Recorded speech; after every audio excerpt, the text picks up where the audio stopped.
Welcome to Bhavat media news.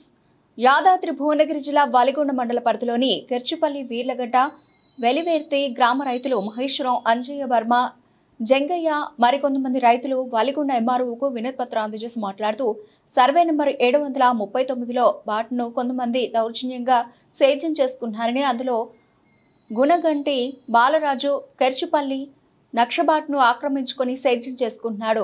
రైతులు పలు పర్యాయాలు అధికారులతో, ప్రజాప్రతినిధులతో విన్నవించుకున్న విచారణ చేస్తలేరు. న్యాయం జరగలేదు. ఈ నక్షబాట ద్వారా దాదాపు 20 మంది రైతులు పొలాలకు వెళ్లి వచ్చే ఈ బాట ఆనాటి నుండి ఉన్నది. ఇప్పుడు పూర్తిగా బంద్ అయింది. గుణగంటి బాలరాజు అతను 4 దఫాలుగా 7 ఎకరాల 20 గుంటల భూమి, ప్రభుత్వ భూమిని పట్టా తీసుకున్నాడు. నక్షబాట భూమి కాకుండా మరికొంత భూమిని ఆక్రమించుకున్నాడు. దయచేసి ప్రభుత్వ అధికారులు సర్వే చేయించి 30 ఫీట్ల వెడల్పుతో బాట ఉండేటట్లు హద్దురాళ్లు నాటించి రైతులకు ఉపయోగపడే విధంగా చూడాలని, కనీసం ప్రభుత్వ భూమిలో ఉన్న నక్షబాట్ను పునరుద్ధరింపజేయాలని మాట్లాడుతూ కోరుతున్నారు.